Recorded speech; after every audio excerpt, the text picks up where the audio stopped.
Well, greetings and salutations, everybody. Welcome to my YouTube channel. My name's John Campea, and I kind of botched the opening music for the show. Probably not a good sign of things to come. Anyway, guys, welcome here on the weekend. This is Open Mic. Now, on the John Campea Show, Monday through Friday, we save some time to take live questions. But here on Open Mic on the weekends, that's all we do. We just do live questions. That's all we do, talking about the stuff you guys want to talk about. And you guys have already sent in a hell of a lot of stuff. But before we get into all that stuff, I want to address something. Okay, so the other day, I saw somebody write a joke about how, what was it? That's right. I saw somebody write a joke that said, the Golden State Warrior fans, of course, the Golden State Warriors are playing the Toronto Raptors in the NBA Finals. The Raptors are up 3-1. Go Raptors. I'm still predicting they're going to win in 7. I think Golden State wins the next 2 games, but whatever. Okay, so somebody wrote the joke of, Golden State fans want them to release the Snyder cut of the NBA Finals, which I thought was funny. Just because, you know, as good-natured sports ribbing, you know, as a Toronto guy, I'm giving ribbons to anybody out there who might be Golden State fans. And Golden State's an awesome team, but, you know, a little fun ribbing, right? What I wasn't expecting was that was about sports. That was about the Golden State Warriors, Toronto Raptors, NBA Finals. A bunch of Snyder cut people, the Snyder cut people, I guess took offense to it and jumped into my Twitter discussion there and started turning it all into a Zack Snyder cut releases discussion and debate, right? So I'm reading through this stuff and I still can't believe this the Zack Snyder cut thing is still around. But I wanted to address it for a second, okay? Because let's be honest here. Regardless of whether or not I don't believe a Snyder cut exists, but by Snyder cut, I don't just mean the footage was shot and Zack Snyder edited it together, but there's no post-production work. I mean a true completed version of a Snyder cut version of Justice League, sound mixing and editing, color correction, all the visual effects, everything that needs to be done. The full the post-production process is finished, a truly completed, finished version of the Zack Snyder cut of Justice League. I don't believe it exists, but I don't know. I don't know if it exists or not. I think there's good reason to believe it doesn't. From exactly what Zack Snyder has said, I believe there's good reason to believe it doesn't, but I don't know that it doesn't. But the debate rages on. You know, Zack Snyder was on stage at a Comic-Con and somebody asked him, does the Snyder cut exist? And he basically said, well, that's up to WB to finish and to release. Well, finish means it's not done. You know, there's this big piece of footage around where a fan had his little cell phone out and asked Zack Snyder at a signing, said, is it done? He says, is there a cut? And he said, well, yeah, there's a cut. I have lots of cuts. If by cut you mean the footage was shot and he's edited it together without any post-production, which is half the work, but without any post-production, I believe that exists. Yeah, I believe Zack Snyder shot footage and he's edited together footage, but I don't believe any of the post-production stuff is done. But again, I don't know. And it's just funny to me that years after Justice League is done, with Zack Snyder now trying to move on, but people continuously throw this in his face. And by the way, I will forever be in Zack Snyder's debt because he made Man of Steel, which you guys know I get a bit of a hard-on for Man of Steel. I think it's the most underrated comic book movie of all frickin' time. Thank you, Zack Snyder, in case you haven't heard me say it a million times, for making Man of Steel, one of the greatest comic book films of all time. Anyway, that aside.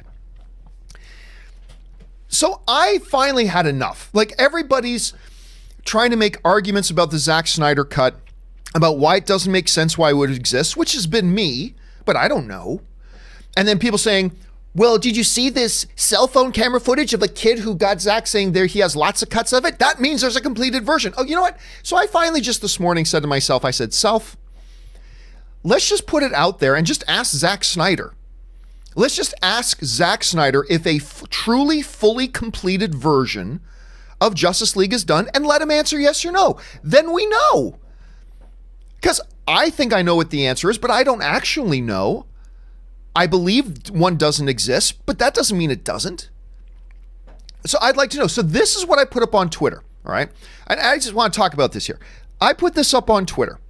And whether Zack Snyder, you know, Whether Zack Snyder responds to this or not, I don't know. But here's what I had, because people want Warner Brothers to release the Snyder Cut. Would we all agree that Warner Brothers can't release something that isn't finished? So is it finished or is it not? So I got on Twitter today and I put out this thing just asking so we can all know, so we can put this debate to rest for this movie that came out years ago and let Zack Snyder move on and keep making movies. Let's get off the man's back and let him do his thing. But anyway, so I simply asked the question, is it a yes or no answer? And here's what I put out there. I put this out. I said, let's put this whole Zack Snyder cut debate to rest by just asking Snyder himself. Zack, can you confirm that a finished, edited, musically scored, color corrected, visual effects finished, sound mixed and edited, fully and truly completed Snyder Cut version of the Justice League does in fact exist? Yes or no? Because if yes, then fucking A. Like a lot of other people, there are tons of us who would love to see it. If no, then can the rest of us get off the man's back and let him move on and get back to making new movies, please? Because what I see in this debate is a lot of people, I think, are wrestling over semantics. I think most people acknowledge that Zack Snyder has shot all the footage and has edited all that footage together. I believe most of us, it might not be true, but I think most of us agree that that much is true.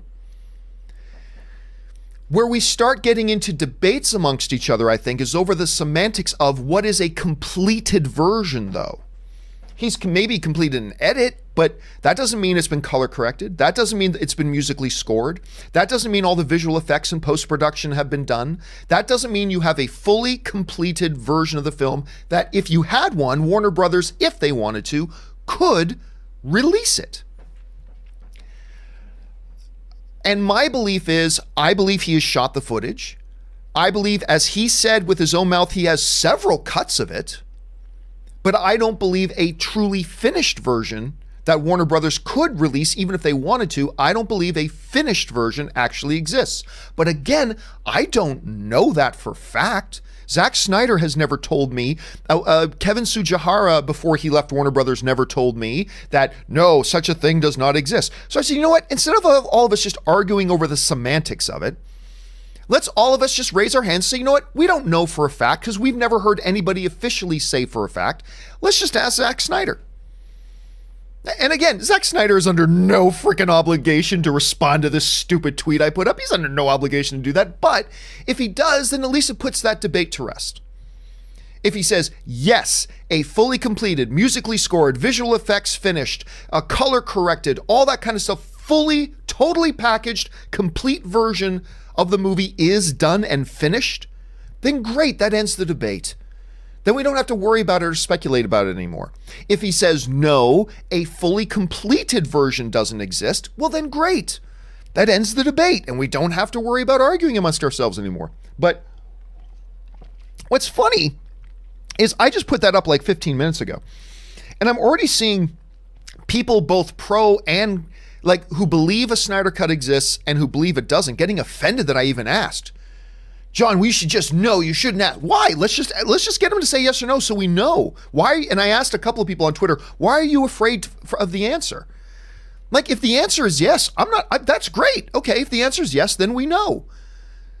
You know, I thought it didn't exist, but now Zack Snyder's confirmed it exists. Great. I want to know that. If you think a Zack Snyder cut exists and it doesn't, don't you want to know that? Or do you not want to know that? Do you just want to live in ignorance and go, no, I'm just going to believe it exists no matter what? I mean, I think we should just find out the answer either way. And I'm cool with it either way. I don't think it exists, but if it does, I'd love to know. Wouldn't you? Wouldn't all of us? Even all of us who are the most hardcore going, no, a Snyder cut doesn't exist. Okay, but if it actually does, if the truth is that it does exist, wouldn't you want to know? So, I don't know. So I just thought I'd say, because I still can't believe how much this debate is still around, you know? So I thought I'd say, look, let's just settle it. Let's just put this out there. I'll see if Zack Snyder feels so inclined, because he's under no obligation to respond to this at all. He doesn't even know I exist. I've met the man, but I'm sure he doesn't know I exist. But I thought I'd just put this out there, get a yes or no answer, and then there. It finishes the debate. Now we can change the debate to whether or not Warner Brothers should complete the Snyder Cut. Should Warner Brothers take that edit that Snyder has, do all the post-production work, put in all the visual effects, do all the musical scoring, now we can at least debate about the right thing instead of debating about something that may or not even exist right now. So anyway, that's just what I thought. That's what I thought. I put it out there. A lot of people on both sides of the argument getting butthurt at the fact that I even asked the question. Whatever. I think actually knowing the actual answer is better than not knowing. So that's just me. Anyway, just thought I'd start off today's show by poking that hornet's nest a little bit and see what kind of wasps fly out of it. All right, with that down and out of the way, guys, let's move on to the live question stuff, which is what open mic is supposed to be anyway. So let's get things started with this. And we're going to get things started here with Edgar Navarro, who writes, let me see. Here we go. Edgar Navarro writes, seeing Booksmart tonight, so excited. Dude, listen, you guys know that I didn't even think that movie looked any good. It's not that I didn't think it looked bad. I saw the trailer and I saw nothing exceptional about the trailer. I didn't think there was anything exceptional about the trailers. So I took a pass on it. And then everybody started telling me how great it was. So finally went, okay, fine. I'll go see it. Went to go see it. It's my favorite movie of the year right now. It's my favorite movie of the year right now. It's my favorite movie over John Wick 3. It's my favorite movie over Endgame. I just walked out going, I cannot believe what she did with this, Olivia Wilde, as a first-time director, what she did with about $1.50 of bus fare for a budget, and what kind of a movie she made. And I'm not saying you're going to think it's the best movie of the year at this point, not at all. I'm just saying for me, I couldn't believe it. Enjoy yourself, Edgar. Enjoy yourself. You don't have to think it's the best movie of the year, but I hope you at least enjoy yourself. All right, Chris Feldman writes, it's odd fans can accept multiple recasts of some characters, James Bond, Jack Ryan, Batman, Spider-Man, yet so resistant to others, i.e. Han Solo. But, and here's the thing, Chris. I think everybody is resistant to character changes at some point, and then we get over it. The big problem with the Han Solo thing wasn't just the idea of recasting Han Solo. It's that we just had Harrison Ford as Han Solo a year ago, in relation to the event, a year ago. In relation to the event of when it happened. We just had Harrison Ford on screen as Han Solo. If Harrison Ford had not come back for The Force Awakens, and it had been 30 years since we've seen Han Solo played by Harrison Ford, then I think a lot of people would have been more open to the idea of a new guy coming in playing Han Solo. Now, I can't prove that, but that's just what I think would have happened. But because we just saw the true Han Solo on screen, because we just saw Harrison Ford on screen, it became a much, much harder sell. So I think people would have been more open to it had we not just had him. Anyway, that's just my theory. That's just my theory. All right, Ryan Lohner writes, finished Lucifer season 2. Nice. Big improvement and much more confident in the kinds of stories you can tell with this setup. I'm glad you're going through it, Ryan. I have become a Lucifer evangelist. I love preaching the gospel of the TV show Lucifer. I love this show. Was so happy when Netflix picked it up. Was so thrilled to find out they're going to give it a season 5, even if season 5 is going to be its final season. I love it. So I'm glad you're working your way through it, Ryan. And I'm glad you're having a good time with it. BMC writes, what comes out first, Shazam 2 or Black Adam? I think it makes more sense for Black Adam to come out next. And then you set him up to appear in Shazam v. Black Adam. I think that makes more sense. I don't know for sure, but I'm thinking Black Adam comes out first. Senor Eric writes, after seeing Dark Phoenix, my friend and I had a back and forth on how bad it was. He was saying it was so ass, and I kept bringing him down to earth. Well, I mean, look, that's the thing about the subjectivity of film, though, right, Senor Eric, is that for him it was so ass. For a bunch of people, that movie is complete ass. I didn't think it was terrible. I didn't necessarily think it was good, but I didn't think it was terrible. And apparently it sounds like you didn't think you were terrible either. But that's the beautiful thing about the subjectivity of film. You go with a buddy, you both watch the same movie, and you both came out with different impressions. You're able to have these discussions and debates. That's the best thing about it. All right, Tyler Van writes, who are some of your favorite modern music artists? In my opinion, some good ones are Maroon 5, Coldplay, Justin Timberlake, Liam Payne. I mean, what do we define by modern? Is modern... they emerge in the last couple of years? In that case, you can't count Justin Timberlake or Coldplay, Maroon 5. Are we saying modern as in artists who are still alive and still working? In that case, it can be just about anybody. All I know, my favorite all-time band, I'll just tell you this. My favorite all-time band is U2, and they're still going. I just think they have the best collection of music. They write songs that are interesting and actually matter.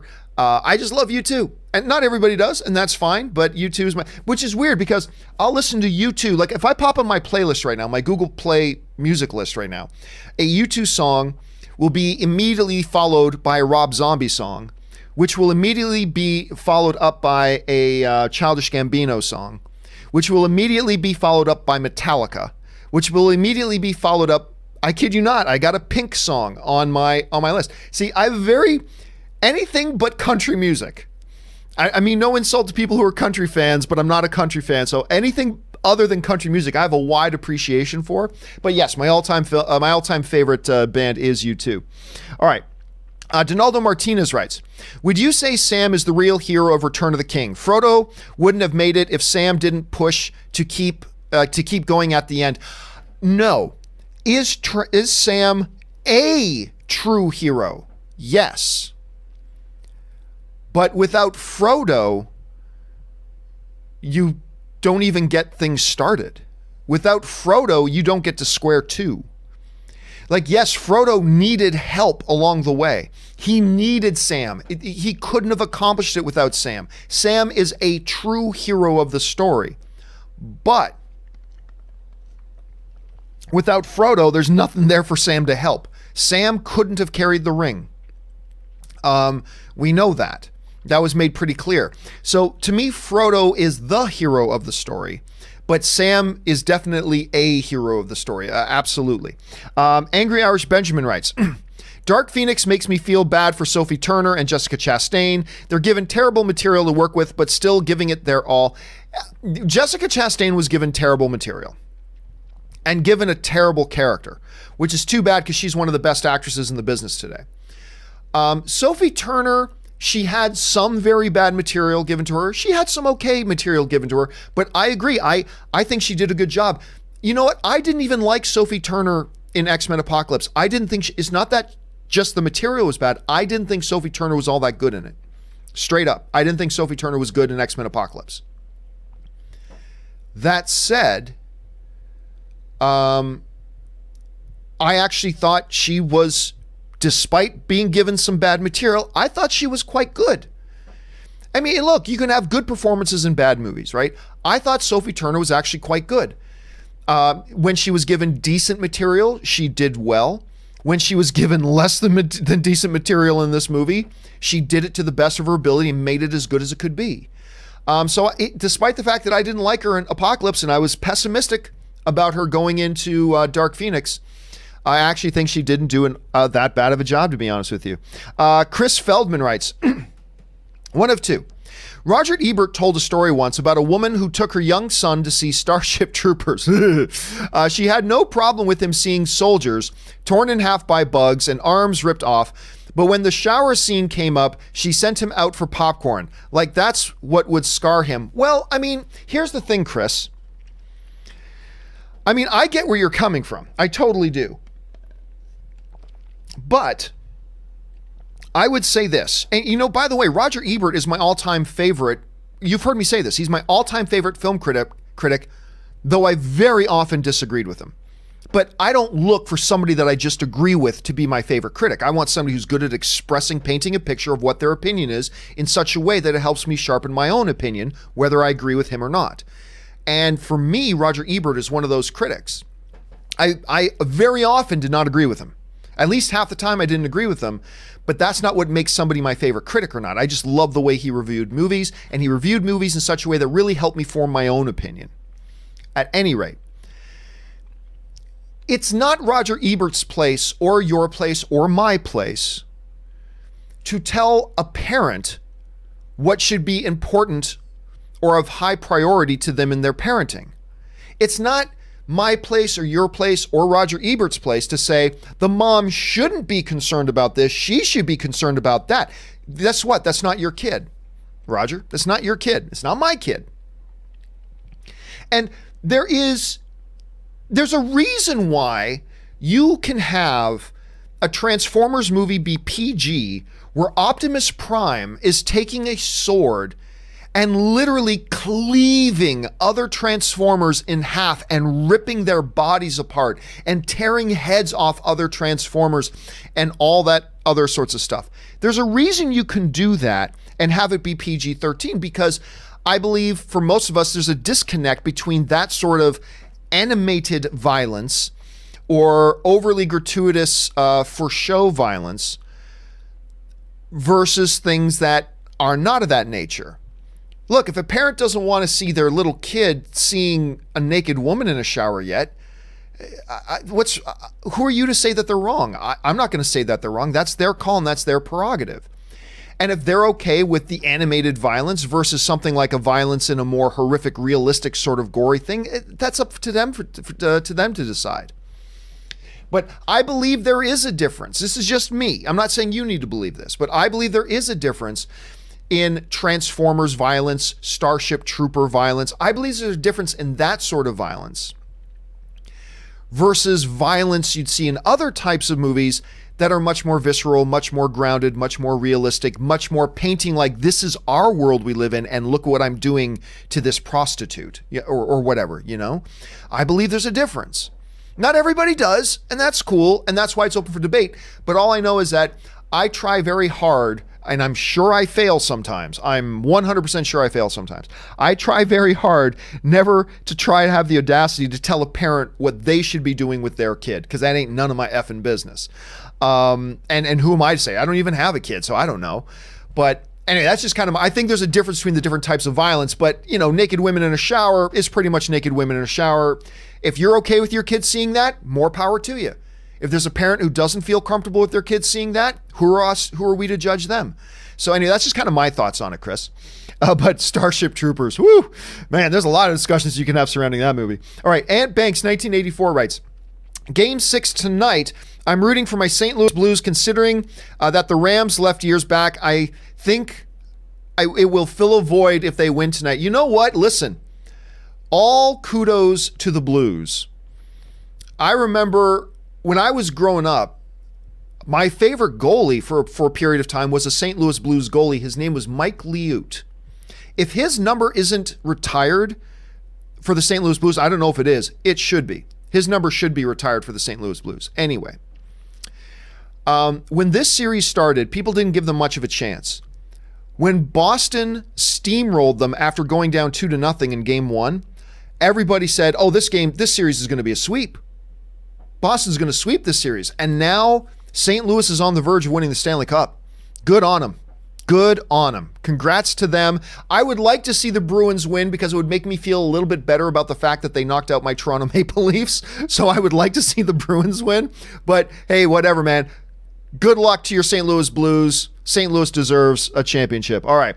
The Blues do, at least at any rate. Dim705 writes, saw Booksmart and always be my maybe. Gotta say, other than the argument scene in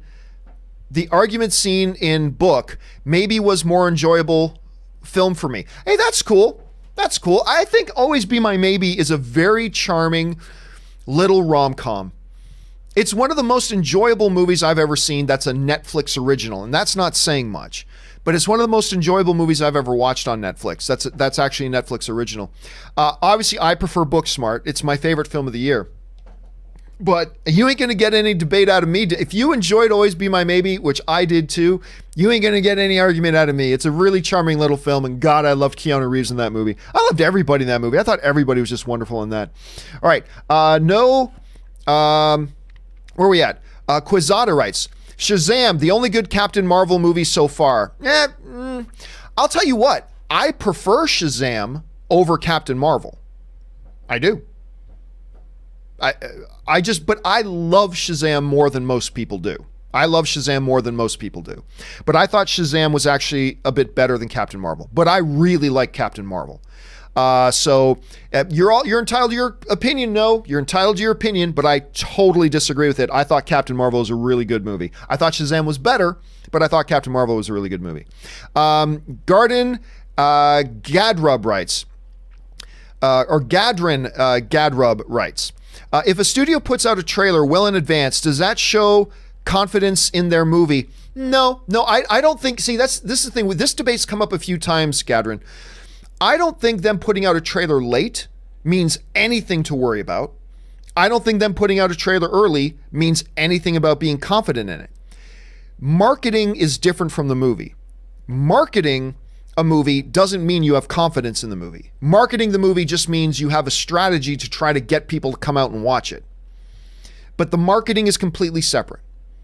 The marketing department only has one job: get people to come out to see the movie. And if they think they can put together good trailers, if they think we got to raise public awareness, if they can do whatever, but that's what it's all about. It has nothing to do with confidence in the film. The marketing has nothing to do with confidence in the film, to me. When you show the film to critics, tells me if you're confident in the movie or not. If you hold early fan screenings, knowing that word of mouth is going to get out about it, that suggests confidence in your film. If you lift review embargoes early, knowing that the word now is going to get out about your movie, that shows confidence in your film. I don't believe the marketing does anything to either show more or less confidence in the movie, whether you put out marketing early or late. So that's just my take on it. Interesting question, Gadrin.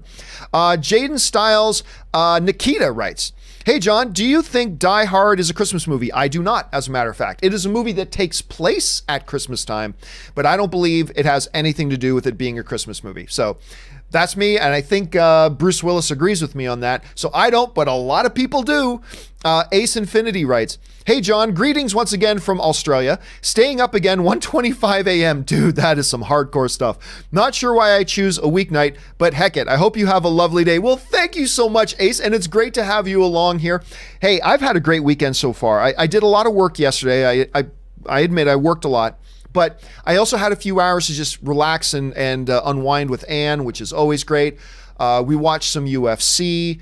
I was able to get some work done. Ann got a lot of work done. We went out for a really nice long walk last night. Ann's out hiking right now, but I get to do the show. And by the way, guys, 3 o'clock Pacific Standard Time this afternoon, we've got our X-Men Dark Phoenix spoiler discussion today. So keep your eyes open for that. But then later tonight, my Dungeons and Dragons group is coming over. Me and Ann playing a Dungeons and Dragons group, and we've been off for about 2 months because we finished one campaign. We took about 2 months off, and the gang is getting back together tonight. We're starting up new campaigns, and I'm all excited. It's a new season of Dungeons and Dragons for us, so it's going to be a good weekend. I hope you have a good weekend too, Ace. All right, Dante Redgrave writes, I heard some people say Arbat is too young. Newsflash, he's 3 years older than Bale was in Batman Begins. LOL, feels like fans will whine about anything. Well, I mean, here's the thing, Dante. You know, and I brought this up myself on the show. It's like, dude, he is older than Christian Bale was when he started as Batman. The thing is, and this is understandable, a lot of people, when they think of Robert Pattinson, all they think about is Twilight. They've never seen any of the movies he's done in the last 7 years that has got him such critical acclaim. So when they think of Robert Pattinson, they think of that kid. Robert Pattinson is 33 years old. Robert Pattinson's 33 years old. It kind of reminds me of the discussion we've been having about Tom Holland. You know, it's official. Tom Holland is Nathan Drake for the upcoming Uncharted movie. And a lot of people are like, what, we're going to have a 15-year-old Nathan Drake? Well, actually, no. He's 22. He might be going on 23. Tom Holland's 22, 23-year-old man. I think he's 23. One of the two. Tom Holland is a 23-year-old man. Now, granted, that's a little young for Nathan Drake, but they said the script was about a younger Nathan Drake. So, you know, get on board with it. Robert Pattinson is a 33-year-old man. So he's plenty old enough to play Batman. Chris Feldman writes, Do you have a favorite movie franchise catchphrase? I'll be back, Terminator, or Yippee-ki-yay, mother effer, Die Hard, or do they get old for you? Granted, I'm a little biased because Star Wars are my all-time favorite films. But mine is I got a bad feeling about this. I love it because any character can say it. It can mean different things. It can be said in different situations. So for me, it's going to be the Star Wars. I got a bad feeling about this. Because Terminator, it's got to be Terminator. Although I hear Sarah Connor says it in this new one. Yippee-ki-yay, mother effer. I mean, that's mostly going to come out of McClane's mouth. But in Star Wars, you can have anybody say, I got a bad feeling about this. So I'm going to go with that one. Garrett Couch writes, Andy Ruiz had a serious record going into last week's fight. He was undefeated, if I'm not mistaken. 105 out of 110 amateur wins, 31 out of 32 pro wins. I thought he was undefeated as a pro. I guess I'm wrong about that. Glad he got the upset and looking forward to the rematch. Dude, that little guy, because you see him standing next to the champ, and the champ just towers over him. He's a short, pudgy little guy. The champ looks like he was carved out of granite. He looks like he was drawn right out of a comic book. That kid whooped his ass. By the way, if you guys haven't seen last night's UFC card, oh my God. Some of the most entertaining stuff. And in the women's division, Valentina delivered one of the most devastating, scary head kick knockouts I have ever seen. If you haven't watched it yet, look it up online, guys. But yeah, Andy Ruiz, you can't help but cheer for the dude, man. I saw him on like some talk shows afterwards. He's just a dude you want to root for. But you know what? After that fight, it was great seeing how much class the former champion had, gave him all the kudos. It was really nice to see the two of them like that. I would love to see a rematch.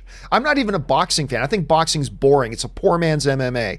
I know I just pissed a lot of people off, but I got to tell you, I thought that was entertaining and I would like to see that fight. I would watch a rematch of that. All right. 1.21 Gilowatts writes, hey, John, will Coming Centers me Randall Graves and Clerk? Oh, of course it is. It sucks. I knew that line. Clerks 2 is actually my favorite Kevin Smith movie. I adore that movie. It's not just funny to me. I think it's a very special movie. I think beneath a lot of the vulgar humor, which is hilarious in it, it's got some real heart and real meaning that spoke to me at a very transitional time in my life. I love that movie. I should have remembered that. Coming Centers Me. Thank you for pointing that out. I love that line. 1.21 Gilowatts follows up. Better body horror, Tusk or Slither? It all depends by how we're defining body horror. First of all, overall, Slither is a better movie than Tusk, in my opinion. Slither is fabulous. Not enough people have watched Slither. It's a James Gunn film. Elizabeth Banks in it, Nathan Fillion, Michael Rocker. And James Gunn directed it. It's fabulous. But body horror, I don't know. It depends on how we're defining it. I'll go Tusk on that, but overall, I think Slither's the better film overall. And that's not casting any shade on Tusk, by the way. Henry Stevens writes, hi, I love your Comic-Con topic for your panel. Well, thank you so much. I appreciate that. Where we go. Okay, personally, I feel Endgame, Black Panther, and Logan represent the end of the infancy of comic book movie genre and can grow to complete new heights. So for those of you who don't know what Henry is talking about, and thank you for giving me an excuse to bring this up. For those of you who don't know, I made the announcement the other day that I am coming back to San Diego Comic-Con this year, and I'm bringing back again the Masters of the Web panel. And this year, the panel's topic is After Endgame. Where does the comic book genre go from here?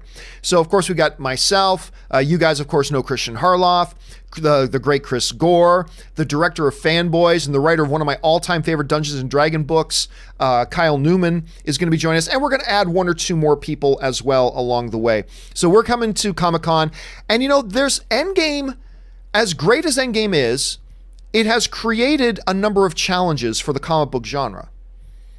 It's like, where do we go from here? Like, now that that's kind of been done and the things they did in Endgame, where does the comic book genre go from here? And I think there's going to be some really unique challenges facing the comic book genre and some neat opportunities as well. And that's what we're going to be talking about. So thank you for giving me an opportunity to plug that again. I appreciate that very much, Henry. And you're talking about some of the greatest comic book movies ever made. Logan, to me, is one of the top 3 best comic book movies ever made. I thought it should have won Best Picture of the Year. It didn't even get nominated, but it did get nominated for Best Screenplay, which is good. But anyway, yeah, there's me. So I'm very excited about it. It's going to be at San Diego Comic-Con this year. If you guys are going to be out that way, make sure you guys come and join us. All right. Thanks again for that, Henry.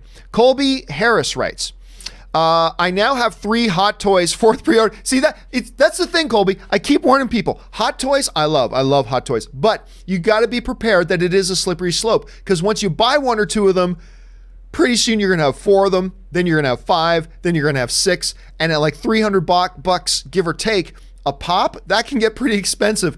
That's why I haven't bought a new one in a while, even though I really want them. Look, I was going to buy that Thanos one, but I just knew if I buy it, son of a gun, I'm going to buy more.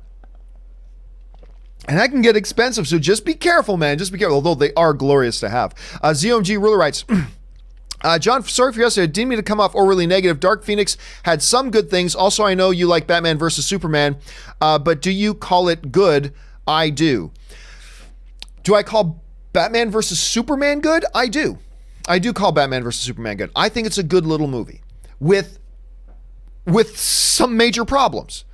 I don't argue with anybody who doesn't like Batman versus Superman. I mean, I can't really debate it because I think there are a number of things in Batman versus Superman that are a bit of a mess, quite frankly, and aren't done very well, quite frankly. But overall, it worked for me, and I thought it was a good movie, and I enjoyed it, and I'm unapologetic about that. But there are a lot of people that don't like it, and I'm totally cool with that. I'm totally cool with that. If there are a bunch of people that don't like it, because there are problems with the movie. I get it. But for me, the good outweighed the bad. And I like Batman vs. Superman. What can I say?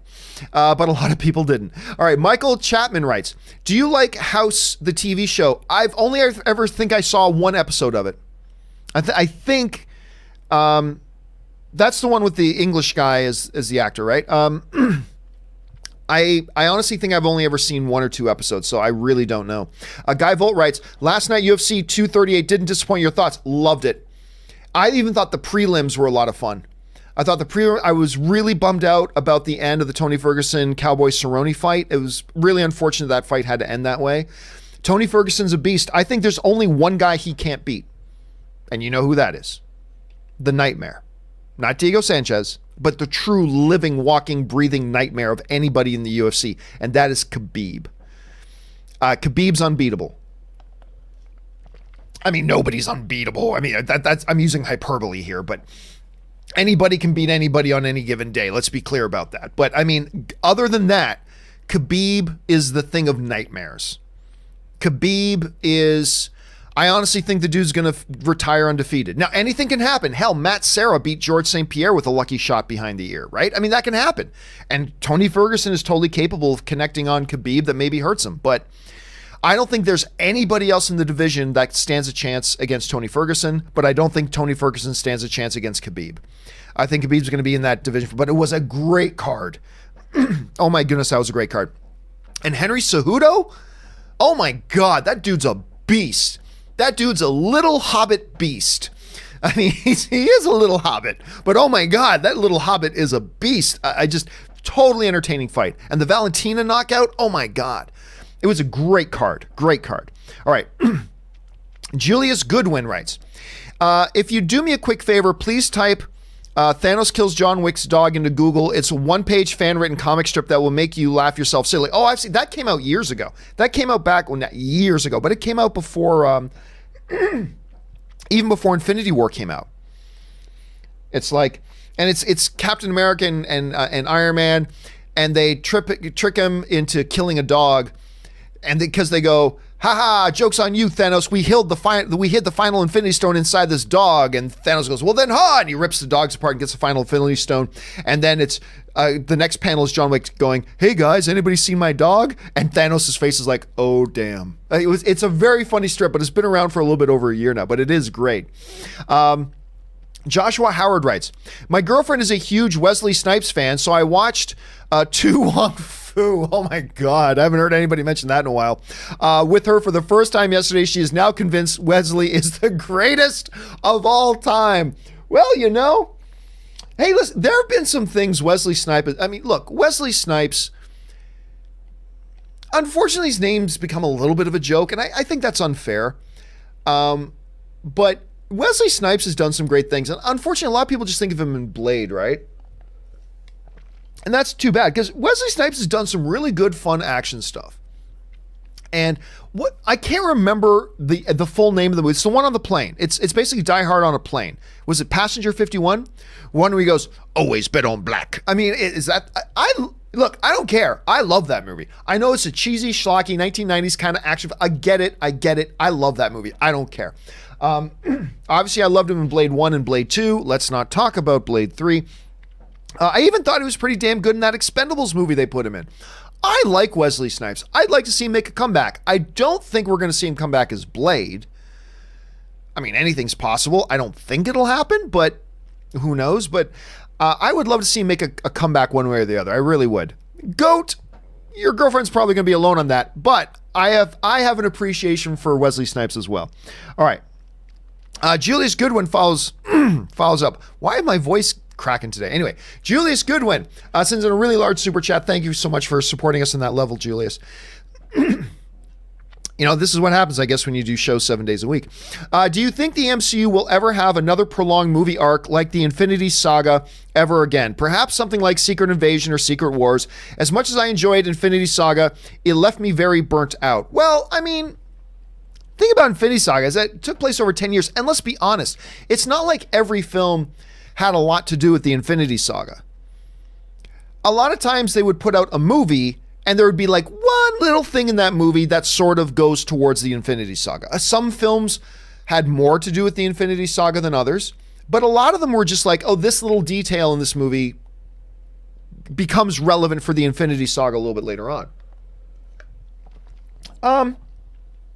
Yeah, I can see them doing that. But in the same way, where you put out a lot of movies where your movie is really focused on that movie, but you throw in a little few Easter eggs here and there, a few little crumbs of things here and there that can be looked at as an overall story arc. You can do the same thing. What some people mistakenly think of it as if the entire MCU has been a 22 chapter volume of the Infinity Saga, and it really hasn't. Many of these films had nothing to do with the Infinity Saga other than, like I said, a few little details here and there. It's not like it was Infinity Saga Part 1, Infinity Saga Part 2, Part 3, Part 4, Part 5, Part 22. Like, it wasn't like it was like that. So, could I see the MCU doing something like that again? Yes. Yeah, I could see them doing it. I could see them doing it. Whether it's something that we know or don't know, who knows? But if it is something like Secret Invasion or Secret Wars or stuff like that, you can bet it's not going to be much like the comic book. Just like the movies for Infinity stuff, they heavily adapted what was in the Infinity Saga in the comics. You could expect they to do the same thing again, but I think they will. Because, I mean, hell, it worked for them. It gave them great success, so why not do it again? If it ain't broke, don't fix it. Ryan Lohner writes, James Wan gave us our first $1 billion movie, so let's kill the next thing he does for us as soon as humanly possible. Well, if you're talking about Warner Brothers,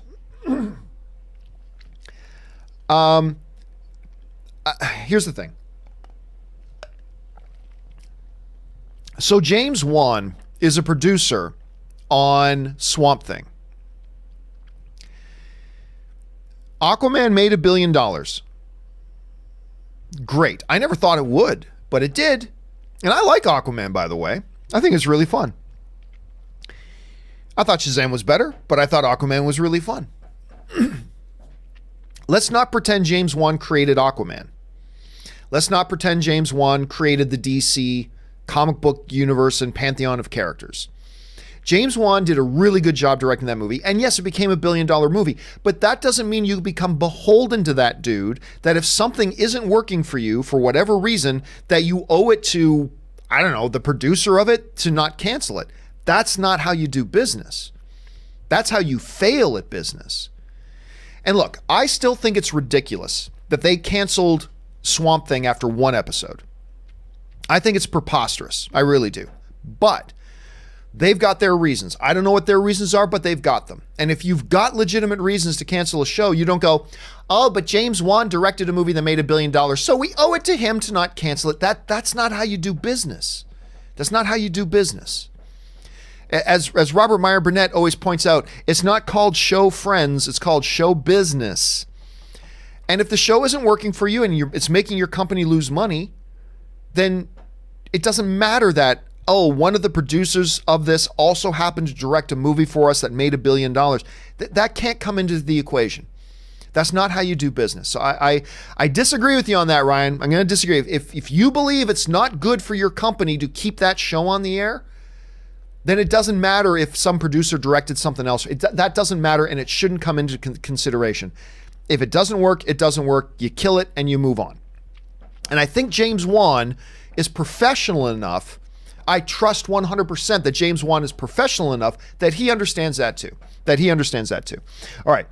Chris Feldman writes, a few weeks ago I asked what movie would be the next to spend over 1 week at number one. Do you still think Toy Story 4 is the one to break the 1 week streak? You know what? Let me bring up here for a second the release schedule. And let's see what's coming up here. So right now, we've got Men in Black and Shaft coming out on the 14th. Okay, so Men in Black is probably going to be the number one film at the box office, but it will not be at number one for more than 1 week because the following week, Toy Story 4 comes out. So Toy Story 4 will be the number one film of that weekend, and the following weekend, the movie that comes out is Yesterday. It's a smaller film about the guy who wakes up and all of a sudden the world forgets that the Beatles existed, so he pretends he wrote the Beatles song. It looks like a charming little film, but that film ain't gonna be bigger than Toy Story 4 on weekend 2, so I am sticking with that. Toy Story 4. Toy Story 4 will be the first film right now to be at number one at the box office 2 weekends in a row. Unless something unimaginable happens. Yep, I still hold to that, Chris. I still hold to that completely. Thanks for reminding me about that. Jared McBride writes, John, last night I watched Top Gun for it's been a long time since I watched that movie and I feel the need for speed. Highway to the danger zone, my friend. You know, it's funny because I believe it was Ben. I can't remember exactly.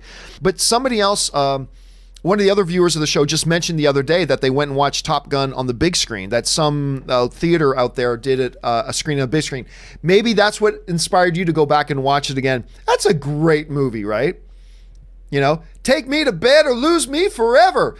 On my way home, honey. My God, that's a great thing. By the way, speaking of Top Gun, I keep forgetting the name of the guy who played Goose. Who played Goose in Top Gun? There we go. The actor's name is, Anthony Edwards. So Anthony Edwards was Goose in that. And it's funny because Lucifer isn't the only show that Netflix saved. Netflix also saved Designated Survivor. I like Designated Survivor. So somebody on the show pointed out to me yesterday that Designated Survivor Season 3 just dropped on Netflix. So I went to go watch it, and lo and behold, Anthony Edwards, Goose from Top Gun, is now a cast member on the show. I like Anthony Edwards. I was really happy to see him pop up again. So I'm glad you liked it, and go play some beach volleyball. All right, Javier Riaz 405 writes, have you seen Dumbo 2019? I did finally see it. I was very, very late to the party on that. I did finally see it, and well, I haven't really talked about it. It was okay. I thought it looked as charming as anybody. See, I'm not a big Tim Burton fan, but even I, who am not a big Tim Burton fan, I saw the trailers for Dumbo and I was like, this looks pretty charming. But then I heard not such great things about it. And then Ann and I had our tickets for opening night, but then something else came up and we couldn't go. And then I heard not such great things about the movie, so I never bothered. And I finally got caught up with it. And it's like, unfortunately. Draco, I didn't think it was terrible, but I didn't think it was all that good. Draco Eris writes, the Age of Fire series by E.E. Knight is my personal favorite book series. Highly recommend it. The Copper is my favorite character. Would be cool to see it become a film franchise. I know nothing about it. The Age of Fire. Let's see what this is. All right, so it's a dragon series by E.E. Knight. I have never heard of the series. Every cover kind of looks the same. That's not a good marketing technique, but whatever. I've never even heard of this. Thank you for putting on my radar, Draco. I'm gonna have to I'm going to have to check this out at some point, see what that's all about. Thank you, man, for sharing that. And now, not just did you just share it with me, you shared it with everybody else watching the show. Now you've probably turned a few other people onto it as well. All right, Ant Banks 1984 writes, Alan Silvestri's Portals from Endgame has 11 million views on YouTube. Just a 3-minute 24-second audio. It brings you back to the Avengers Assemble scene. I'm not surprised. Look, I'm actually one of the people that I believe, look, overall, who's done a better job with their universe, Marvel or DC? As much as I love Man of Steel, as much as I like a lot of the other films, clearly Marvel's done a better job. That's up for opinion, I get it, but to me, it's pretty clear-cut. Marvel's done a better job. But one of the things that I think DC has done individually as a better job than Marvel has been their scores. I've really liked their scores better than Marvel's in general. I frankly never used to think that the Marvel scores were all that good, but they have been getting better, and there are some incredible high points, including Portals, which is a big high point. When you can hear a piece of music that takes you back into that movie, that's pretty special. That's like some Lord of the Rings level stuff right there, some horn level stuff. So yeah, I really do. Like, I haven't watched it. I didn't know it had 11 million views, but totally worth it. Totally worth it. All right. Aviator 986 writes, watched an interview with the Last Airbender creator saying they gave so many ideas to help the live action film, but M. Night and films makers pushed it aside, not using them. I feel a little better now. Yeah. Look, it's kind of like, here's the thing. I don't like it when people try to pass the buck. You know, like, we just saw David Harbour, who I'm a big fan of David Harbour, and I thought he was really good as Hellboy, even though the movie doesn't work. But I thought he was great as Hellboy, right? There are a lot of stories going around that came from reports from the set that Harbour would storm off set and refuse to do more takes when the director wanted to do more takes, and he like acted like a kind of a prima donna actor, stormed off set, wouldn't do what the director was telling him to do, all that kind of stuff.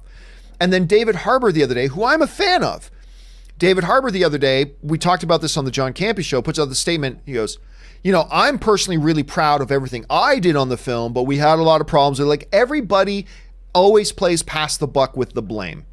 Everybody always says the blame belongs to somebody else.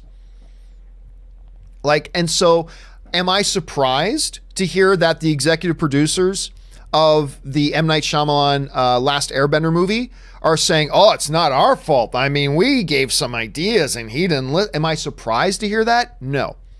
But I don't respect that either. I don't respect that. Look, you did something that didn't work. Just own it, move on. Instead of playing past the buck, which I don't believe is a cool thing to do, just go, hey, you know what? You know, we all tried. We all tried. Movie didn't work out the way we had hoped. Movie didn't work out the way we envisioned, but we all tried. Having somebody say, it wasn't my fault, doesn't make me feel any better about it. Now, who knows? Maybe this new series that they're working on is going to be awesome, which is great. But yeah, I don't give you credit for talking about something you were involved in that turned out bad and going, well, here's why it wasn't my fault. It was all the other guy's fault. I don't respect that. I don't respect that. You know, I didn't respect it when David Harbour did it. I don't respect it if these guys are doing it. And by the way, let me be clear here, Aviator. I haven't read that. I haven't read those comments myself. But I don't take seriously, nor do I respect when somebody sits there and plays past the buck for me. So it wouldn't make me feel any better. Now, that doesn't mean they can't do a fabulous job on this new series. And I'm curious. I'm curious to see how this turns out. And here's hoping it's awesome. But yeah, having somebody go, it wasn't my fault, that doesn't make me feel any better. That doesn't make me feel any better. Personally, that's just me though. James Hoffman writes, disappointed in Pele's new Twilight, Peele's, why did I say Pele? Disappointed in Peele's new Twilight Zone. Why is it so hard to do a great Twilight Zone like what Ron Sterling did? Limitations, imitations? Imitations just don't measure up. Well, first of all, James, here's the thing. A lot of fans And I got to tell you, it drives me a little bit nuts when I hear fans go, how hard is it to... And I've been guilty of this myself. Let me tell you, James, I've been guilty of this myself. And I look back on whenever I catch myself that I did it, I go, oh, Campea, why did you say that? So it's easy to get got into. But it drives me a little bit crazy when I or other fans ever go, how hard is it to do? The answer is very, very, very hard. The answer is very, very, very hard always. You know, Rob and I will talk about this a lot. It's incredibly hard to make a good movie. It's incredibly hard to make a good TV show. It is very hard. So when you ask, why is it so hard to do a great because it's almost an impossible task. Doing a little like sci-fi / little bit of horror / whatever anthology kind of show, that's hard to do. That's hard to do. Contrary to popular belief, it ain't easy. Now, full disclosure, I haven't watched the new Twilight Zone yet. I know some people who really like it and think it is quite good. I know some people who don't like it and don't think it's very good. Clearly, James, you fall on the it's not very good thing. I haven't seen it myself, so I don't have an opinion either way. But I would always encourage my fellow fans, when you catch yourself, because again, I'm guilty of this. I am as guilty of it as anybody. When we catch ourselves starting a sentence with, how hard, let's stop ourselves and go, wait, you know what? I already know the answer to that. The answer is very hard. The answer is very hard. And sometimes it works and sometimes, again, it doesn't. Again, I haven't seen it myself. I know people that love it. I know people that don't love it. But the answer, James, is it's very hard. And imitations just don't measure up. That's not true. Look at The Departed. The Departed won Best Picture of the Year. It won Martin Scorsese his first Director of the Year award, had multiple other Academy Award nominations. It's freaking brilliant, and it's a remake of Infernal Affairs. It's great. Scarface with Al Pacino is a remake. The Fly with Jeff Goldblum is a remake. You know, imitations can be great, can work out fabulously, and many times they don't. But let's never let ourselves catch ourselves going, well, how hard can it be? The answer is very hard. So you and I, let's start a support group together, committing to each other to keep each other in check. Because I'm sure you guys are going to catch me doing it sometimes too. At some point, you're going to catch me going, I mean, come on, how hard can it be? You guys should give me crap for that because I do it and I need to be called out on it. So let's start a support group here, James, trying to keep each other accountable and in check for that. Anyway, Julius Goodwin writes, one show that's highly underrated and I wish would get remade is The Outer Limits. Though speaking about it's kind of a Twilight Zone show. The one from the 90s. Have you ever watched any episodes? I did watch a bunch of Outer Limits when I was a kid because it was kind of sci-fi, a little horror-y, a little fantasy in it. It was good. But fairly or unfairly, Julius, I think it was, by many people, always kind of looked at it just as a Twilight Zone sort of ripoff. Which you could see why people would say that, but it also tried to have its own unique turn on things. So with Twilight Zone come back, I don't know. I don't know if we'd ever see another one come back from there. It'd be interesting. But again, conceptually, it's very similar in its DNA conceptually to what a Twilight Zone is. So is there a demand in the, amongst the audience for that right now, especially with the Twilight Zone be there? I don't know. It's an interesting question though, Joseph. I'm glad you brought that up. All right. Curtis Lopez writes, do you see that Toy Story 4 is getting overwhelmingly positive reviews on Twitter? Can't wait. No, I haven't. But it's Toy Story. It's Toy Story. This is a film franchise that out of the 3 films, the lowest rated film is a 98%. That's the lowest. Toy Story 1 is one of the only wide-release Hollywood films in history to have a perfect 100% on Rotten Tomatoes. Toy Story 2 is also a perfect 100% on Rotten Tomatoes. And Toy Story 3 drops a whole ton all the way down to 98%. We should never doubt the Toy Story franchise. When they were coming out with Toy Story 3, people were going, this is just a cash grab. Toy Story 2 ended perfectly. We don't need a Toy Story 3. This isn't necessary. They're going to ruin the franchise, blah, blah, blah. And what happened? For a lot of people, Toy Story 3 is the best of the franchise. Now we got the Boo Birds coming out again going, Toy Story 4, this is not necessary. They ended 3 perfectly. This is just going to ruin the franchise, blah, blah. And I've just been sitting back going, guys, since when are any of us in the Toy Story doubting business? When did it become a good idea to get into the I doubt Toy Story business? When has that ever been a good business to be in? So who knows? Maybe the movie sucks. I mean, anything can suck. Steven Spielberg made a bad movie, so anything can suck. But I've seen about 10 minutes of the movie. They showed it to us they showed us like the first, I think it was 10 minutes. I can't remember exactly. They showed us like the first 10 minutes of Toy Story when we were at CinemaCon. And we loved it. But that was just a few minutes of it. Like, I don't know, maybe the rest of it is terrible. Maybe, but until I see it, they get my benefit of the doubt. They totally get my benefit of the doubt. So I haven't seen those reports yet, Curtis, myself, but I'm not surprised. I'm not surprised. Javier Rios 405 writes, will you watch Happy Death Day to You? It's on Blu-ray. Yes, because I love Happy Death Day. I love that movie. So yes.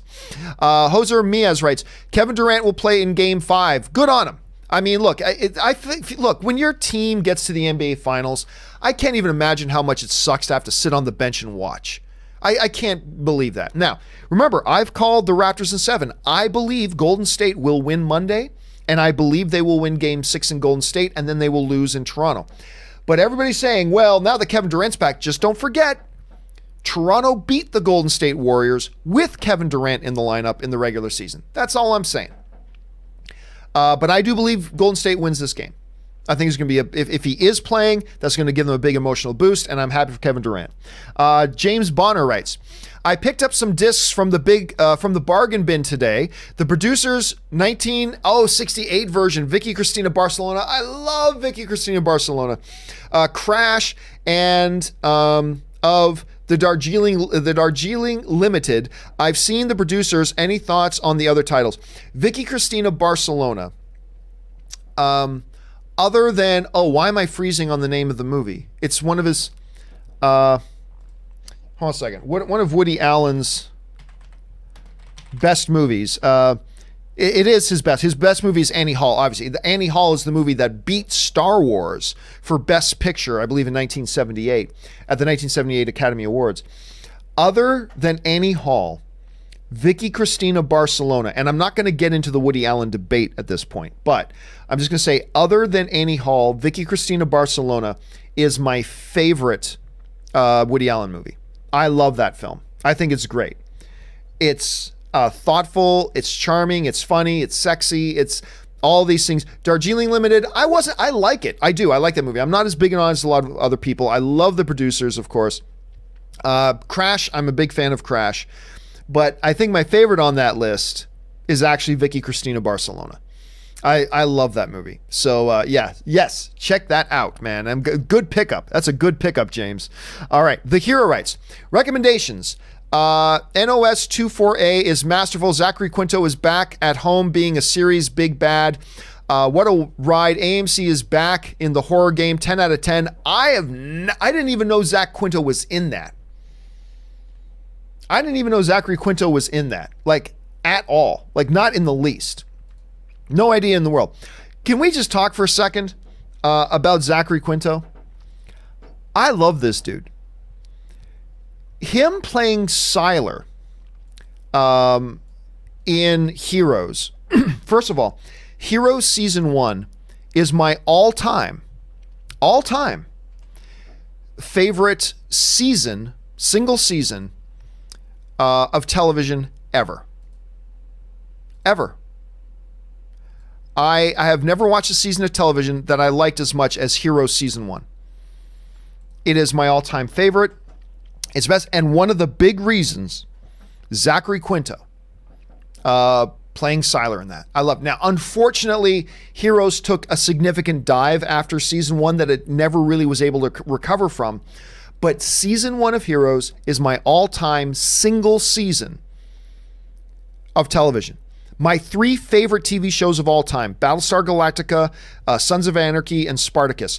None of them had a single season that I liked more than the first season of Heroes. I love that. Now, I don't know much about NOS 4A2, so but I didn't know, I've heard of it, but I didn't know Zach Quinto was in that, so I gotta check that out.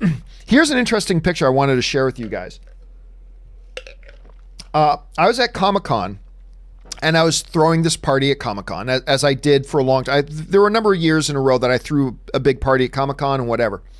And this one year, this is years ago, it was the day that they actually announced that Zachary Quinto was going to be playing Spock. It was that day that they announced Zachary Quinto was playing Spock.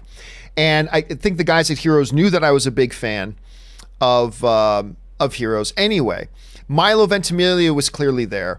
And this was at the party that I threw at Comic-Con. So obviously you had the main guys from Heroes, but right beside me there was Zachary Quinto. This was the day that he was announced as Spock. And we just got to hang around and talk for like almost an hour about what it means to him to be Spock and how special it is and all this kind of stuff. Like, it wasn't all the stuff that he said in the PR press conferences and stuff wasn't just PR. Like, he was like legit. That's how he felt. He was so honored and so humbled. And I love him as Mr. Spock. I thought he did a great job. And whatever brings Zach Quinto back into the spotlight is good for me. Whatever brings him back in the spotlight is totally good for me, because I think the dude is awesome. And of course, Milo Ventimiglia is one of the guys mainly responsible for me meeting Anne. So I'm always in his debt for that as well. But anyway, there you go. So I will have to check that out. Thanks for the recommendation, Hero. All right. CT writes, I was all set to watch the new season of Designated Survivor on Netflix last night, but the video wouldn't play. It was like Lucifer did it on purpose on season 1, episode 5, and loving it. Well, I'm glad you're on season 1, episode 5 of Lucifer. Glad you're loving it. Mike, who was it that said it? I can't remember which one of the viewers wrote it a little bit earlier, but I think it might have been Ryan, wrote it a little bit earlier, that it only gets better. It does. It only gets better. Like, I was hooked on Lucifer right away, but it just gets better. So I'm glad you're enjoying it. I am 3 episodes into season 3 of Designated Survivor. I'm enjoying it. It's not the best show on TV or anything like that, but I liked it when it was on. I believe it was on Fox. I liked it when it was on, and I kind of like the relaunch of it. I'm enjoying it at this point. So I'm glad you are too, CT, and I'm glad you're getting through Lucifer, because I freaking love that show. All right. Oops, where do we go? Had a little bit of a jump. There we go. Okay. Next up is Jesse Keller. And guys, once we get through, we've been going a little bit over an hour now. Once we get through Jesse Keller, we're going to take a 5-minute break so I can go to the bathroom, refill my drink, and then we'll get back to it and get on with the rest of the show. Okay. So Jesse Keller writes, Master Replicas has only screen accurate HAL 9000 on the market. That's $400. I bought mine from Indiegogo a year ago when the campaign first started. Dude, I get so tempted. You know, when I come back to, Anne just bought a new Bumblebee. I'm going to have to bring it in here when we come back from the 5-minute break as well. When you can get that stuff, when you can find that stuff and put it on your shelf, that is awesome. Because now that becomes something, Jesse, that you can enjoy for the rest of your life, particularly when it's of an iconic movie and one that hopefully that you love, and you get to have that stuff in there. That's awesome. That's why so many people get into Hot Toys and Sideshow collectibles and Master Replica and all this type of stuff. It's always so special when you can do that. And you know, when you consider this is something I'll enjoy for the rest of my life, is $400 really all that much? Maybe yes, maybe no, but I'm glad you got that, man, and I'm glad you're enjoying it. And just a quick thank you to Lucas Anderson for sending in a super chat. Thank you so much, Lucas. All right, guys, we're going to take a 5-minute break. Just a quick 5 minutes. Like I said, I've got to go and refill my drink and use the bathroom quick so we can push on and go through the second half of the show. I will be right back. If you see anybody come along that's going, hey, what's going on? Where's the show? Just let them know we'll be back in 5 minutes and doing our thing. So we will be right back. See you in just a moment. We'll be right back.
Now we're good. Thank you for letting me take a break. Sorry, I was having trouble there getting the damn music to stop. But we're back and we're on. And thank you for your patience, guys, while I get back. Hey, listen, before we get back rolling into this stuff, I told you I wanted to show you this new little thing that Ann got. Let me pull it out here. I can't remember the company that makes this thing, but this is this new Bumblebee that I don't know if you can tell. It's all metal. It looks just fantastic. I mean, we were drooling over this yesterday. First of all, you got to know, I love the Bumblebee movie, and right now I'm making it fall apart. I love the Bumblebee movie. Yeah, I broke it. Oh, no, I didn't break it. It just came out of its locker there. Okay. I love the movie, right? Love the movie. But Ann got this. Let me see if I can get us a little bit of a closer look at this. So here's Bumblebee. Oh, God, look at how pretty that is. Damn, I love this thing. And I love the stand that it's on and all sorts of stuff. Anyway, everything good about Bumblebee. Hopefully I didn't just break it, because Ann will kill me. Yeah, I think I just broke it. Nope, I didn't broke it. I just had to put the latch back in. Okay. All's good. I'm going to live. Now let's just keep Bumblebee here in the frame a little bit for the rest of the show, just so you can see Bumblebee over there. Anyway, I love that Bumblebee. Now Ann's not going to kill me. Okay. Okay. Let us move on now. Let us move on and keep things going here. Now, I'm going to go a little bit quick for the rest of the stuff here, because I need to be done around 1, because it's about 12:15 right now Pacific Standard Time. I need to be done around 1 because I got to get ready for our X-Men Dark Phoenix open spoiler discussion that we're going to do at 3 o'clock Pacific Standard Time. So let's not waste any more time. Thank you, Bumblebee. And let's get back to it here. Okay. Michael B writes, I'm curious, what do you think will happen to those already subscribed to the DC streaming service once WB comes out with theirs? Okay. So I don't know this for sure, but my guess of what is going to happen is that WB will shut down the DC streaming service and merge their contact into the overall WB streaming service. Again, I don't know that. I'm just speculating. Once that happens, I think the current DC subscribers will have the option to cancel their subscription or roll their subscription into WB at a new rate. That's what I think they're going to give them the option. And I think it's still going to be a good deal to get, actually. Ryan Lohner writes, I laughed out loud at Professor X being told the X-Men are just kid. Youngest, again, I don't want to go into details, Ryan. That's something for a spoiler discussion. Kyle Erickson writes, thoughts on the TV show Glee? Never really watched much of it. I watched some highlight YouTube videos, and it was very fun. Like the Glee cast singing Don't Stop Believin' is always great, but I never really watched the show. Mike Carlos writes, John, what do you think of When They See Us? It's powerful. I talked about this the other day, Mike. It's powerful. It's strong. Again, it's a series based on Ava DuVernay's personal conclusions about what happened with the Central Park Five. There is definitely her point of view is applied to that, because I did a bunch of reading on it because I couldn't help, after I saw it finally, I couldn't help but get online and just scour the internet for information. And what I realized is a lot of When They See Us is all based on her interpretation of things and her personal conclusions that she drew. But that's what artists do, right? So I don't blame her for that. That's what artists do. But that doesn't take anything away from it's shaking. Chernobyl's better, but Chernobyl's one of the best things I've ever seen. So that's not casting any shade. But When They See Us is damn good. It's damn good. If you haven't watched it, it's on Netflix. Check it out. I believe it's only 4 parts. Check it out. You should see it. Stephen Foley writes, hey, John and Love John. John and Love John. I'm not sure what that means. I've been with you since the AMC Closet days. Awesome. Patreon. Shout out to all the Patreons. Thank you so much, Stephen, and thank you for being a Patreon supporter. If not, why not? As a tech lover, we all know you are. As a tech lover that we all know you are, watch Black Mirror. Dude, everybody tells me to watch Black Mirror. It's clearly something I've got to get on. I've only ever watched one episode of Black Mirror. That was the episode with Mackenzie Davis that I think won an Emmy. And I liked it very much, but I've never watched anything else of Black Mirror, and I really should. And yes, I am pretty much a tech head. I'm a gearhead. I love buying new laptops and gear and whatever else is coming out, and I do love that stuff. I mean, I don't know if you can tell just by looking at, what I've got around me here. Again, why can't I get this to come on? Oh, that's why. I love the stuff that I've got around me here. You can only see about half of it here, but I love buying all the latest gear and stuff like to make things happen. And I love it. I am a bit of a gearhead, I do admit, but I do love being a gearhead. So there's that. And so I vow at some point I will get on watching Black Mirror. I've had so many of you guys tell me to do that. I vow, Stephen, I will do that. And thank you, by the way, for being a Patreon supporter, dude. All right, Santez Henderson writes, "Hey, John, I failed, oh no, my real estate exam. I'm bummed, but thanks for this show. It's bringing my spirits up. I'm not going to give up. Going to study harder." Dude, that's the great thing. You can always try again. And real estate ain't easy. I mean, I worked in real estate law. One of my first jobs in law was as a law clerk at this real estate law firm. We did other things too. We did estates and things like that, but our main bread and butter was real estate law. Real estate can be a complicated thing. And we shared a building, like across the hall from us was Real LePage, which was this big real estate company. And so we would often have to interact, and it's not easy, man. It's not easy. So don't get too down on yourself for missing one exam. Do it again, improve, learn from it, and you'll do fine, Santez. Hang in there, dude. Abel Contreras writes, "We had a gender reveal party Saturday. It's a boy. Hey, congratulations." It would have been equally as awesome if it was a girl, but knowing it's a boy, that's great. You now get to plan, all the things you want to do for it. And congrats on having a kid, man. That is awesome. And thank you for sharing that, Abel. We appreciate that. All right, David Goldstein writes, "What happened to Collider? None of your effing business." Carl, look, I've gone over that. It's nobody's business. I wasn't happy. I didn't agree with some of the things that were going on. That doesn't mean I was right or wrong. And I chose to be happy to leave. And I made the decision to leave, and so I left. And that was my choice. As far as all the he said, she said details, it's nobody's effing business. I'm not going to go into it. It doesn't matter. But hey, it is what it is. I made the choice to be happy, and I decided to leave. I got nothing bad to say about anybody else that's still there. I've got nothing bad to say, or I'm not going to publicly say anything bad about things that people do over there. I have my opinions. I still got some very, very close friends there. But other than that, you gotta let it go, dude. That was years ago. That was almost 2 years ago now. You gotta let it go. Mike Carlos writes, did the headlines make it to Canada? I don't know what that means. Sorry, Mike. Ike Moore writes, over under 50%, we get an Aladdin sequel and Will Smith return. He doesn't do a lot of sequels. I'll say this.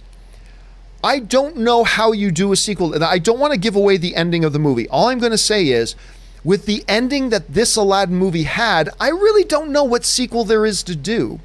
So I'm going to guess there's not going to be a sequel. But then again, they're doing a sequel to Maleficent. So maybe they'll look at doing that, but I don't know. Hold a second. Aladdin 2019 box office. I don't think it's done like bonkers business. I think it's done okay. Worldwide, it's done a little bit of bonkers business. It's made over 600 million worldwide. I don't know. That might be a compelling argument to make a sequel. I'm gonna guess no. I feel like the way they made this movie, they made it in such a way that it was clear that they're not going to do another one. So I don't think they will, but money does talk. So who knows? We'll have to see. I'll take under 50%, but who knows? But I'll take under 50%. Stephen Foley writes, hey, John, watch The Man Who Killed Hitler and Then Bigfoot. Interesting. Still trying to find my footing with this one. Kind of like Bubba Hotep. And funny, I love Bubba Hotep. Let's just be clear about that. Bubba Hotep, Bruce Campbell plays an aged Elvis living in a retirement home where a mummy is now attacking and feeding on the residents of a senior citizen's home. And it's up to Elvis to stop him. It's every bit as glorious as I just described. Anyway, some people have been asking me about this movie called The Man Who Killed Hitler and Then Bigfoot. Looks just as ridiculous, but I got to check it out. I got to check this out. Thanks for giving me your thoughts on that, Stephen. I Almost Won writes, John, what is the difference between TV show writers and movie writers? It seems like TV writers get the credit for TV and a director for the movies. The biggest difference is this, is that the TV writers are the ones really in charge. Because a director comes on to direct like one episode or two episodes. It's very, very rare. It happens, but it's very rare when a director directs a season of television. That's incredibly rare. 98% of the time, a season of television will have a different director every episode, or a director will do 1 or 2 episodes and another director blah, blah, blah. So the people who are in charge are the ones who are running the whole thing, the ones who are responsible for what happens in episode 1 and episode 2 and episode 3 and episode 4 and episode 5. And that's not the director. The director is just in charge of what's happening this one episode, but it's the writers who then have the plans for what happens in the episode after that. The director doesn't have a lot of control. So yes, in movies, the director is the one who's in charge, because you get a completed script. That's it. Now the director has to take that script, bring his vision to it, his or her version to it, and make it the movie. Whereas in television, this is a totally different game. In television, a director comes in for like 1 episode, but then has to pass the baton off to somebody else. So the consistent in that becomes the writers. They're the ones who create and write the shows, and directors just come in and do individual episodes. So it makes it a completely different ballgame. That's why, yes, in television, the writers are kind of the main cog people. In movies, the directors are the main cog people. All right, ZMG Ruler writes, I can live without a Snyder cut. I like Justice League. I mean, I like Justice League too. And to me, I'm not big on director cuts, but this is the guy who did Man of Steel. So if such a cut, a completed version of the movie exists, which I do not believe there is, but if it does, I'm down to see it. Hell yeah, I'm curious to see it too. My Name is Blue writes, shout out to Robert for doing Schnepp's Superman doc. I don't know what you mean by that. I'll ask Robert what you mean by it. I don't know what you mean by that. JB Bonifacio writes, wild idea, John. An apprentice-style show. You are the host and invite contestants on a season-long competition to find your next assistant. Number one, I don't think anybody would care. Number two, I'm not really looking for a new assistant right now.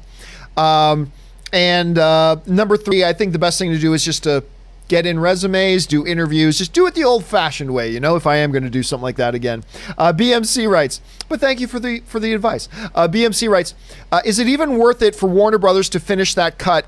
Maybe it's a streaming exclusive. There's clearly a demand for it, but it'll cost a lot. Well, see, that's the debate, BMC. Some people believe there already is a finished movie. That it's done, it's complete, all post-production, all visual effects, all color correction, all sound editing and mixing, all color correction, everything, it's completely done. Should Warner Brothers release it if it's done? It's up for debate. I gotta admit, I'd be curious to see it. I must admit, I'd be curious to see it. But I don't think that exists.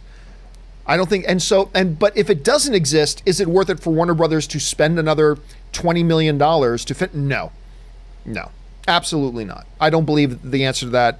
I personally believe the answer to that is absolutely not, and I don't believe they ever would, nor should they. But if it does exist, which I don't think it does, but if it does, I still don't know that they should release it, but I gotta admit, I'd be damn curious. Even though I'm not really a big fan of director's cuts, I'd be curious to see that. A fan of Peanuts writes, saw Phoenix, 6 out of 10, not as bad as people really say. Yeah, I'd go 5 out of 10. Not that I don't give numerical scores anymore, but I'd be somewhere in the 5 out of 10 to 6 out of 10 range, probably closer to 5 out of 10. Again, I'm not going to sit here and say X-Men Dark Phoenix is a good movie. I'm not going to say that. But it wasn't the dumpster fire I kept hearing people saying it was either. So, that's kind of how I feel about it, Peanuts.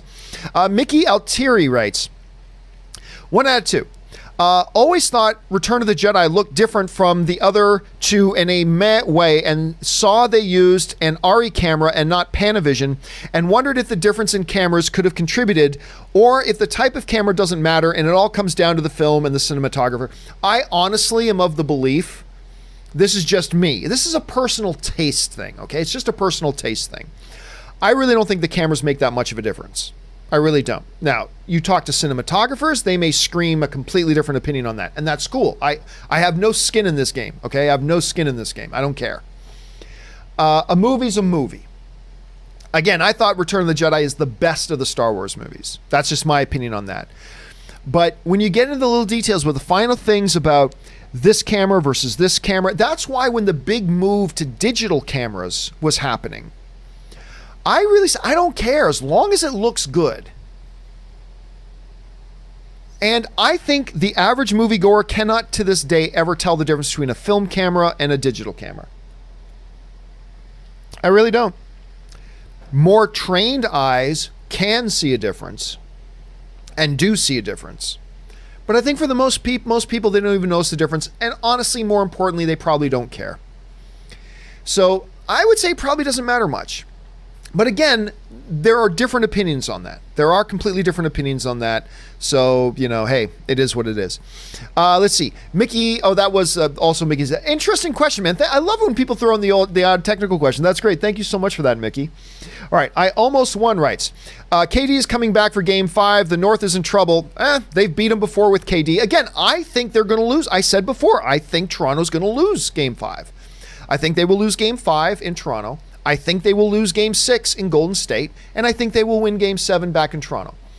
So, KD is not at 100%. Toronto's beaten Golden State with KD in the lineup before. So, there you go. It's certainly good news if you're Golden State, though. If you're Golden State, it's definitely good news. Fan of Peanuts writes, Fassbender and Turner are great in Dark Phoenix. I don't know if I'd say they're great, but they're solid. They're really, I thought Turner was good. I always think Fassbender is good, even when he's in completely crappy movies. So there's that. Suthius writes, hey, Mr. C, I love it when in Dark Phoenix, oh wait, that's just open mic. We'll be back. Back to my nap. I'll see you in a hot second. That's right, because we are going to be doing our Dark Phoenix spoiler discussion a little bit later this afternoon. Save any Dark Phoenix stuff for later. Ryan Lohner writes, Jessica I hugging, Valentina. I always have a problem with Valentina's last name. Shevchenko, after almost getting her head kicked off, beautiful. Yeah, that was scary. Because when she took that head kick, first of all, you could tell she was unconscious. When you watch in slow motion, she goes unconscious before her head hits the floor.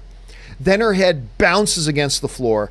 Her legs start to twitch, and she doesn't move for almost 2 minutes. That was scary. That was scary. And then she came to and she's fine. Great. But that was scary. But yeah, one of the things I love about MMA is most of the time, the Conor McGregor stuff is the rarity. Most of the time, these are great gladiators who have great respect for each other. And it's always good to see the sportsmanship after these fights. So, and that was really a good moment to see too. All right, a fan of Peanuts writes, honestly, if you look at this decade alone, the X-Men films are some of the greatest comic book movies. First Class, Wolverine, Days of Future Past, Deadpool 1 and 2, Logan. I'll be honest with you, fan of Peanuts, I didn't think Wolverine was all that good. I thought it was all right. I didn't think it was all that good. But yes, Fox put out some of the best comic book movies. I think Days of Future Past, Deadpool, and Logan are amongst the top 10 greatest comic book movies ever made. Some people would put First Class in there as well. I'm a First Class fan. I am. I like First Class very much, but I'm not that big of a fan of First Class. But Logan, to me, is a top 3 best comic book movie ever made.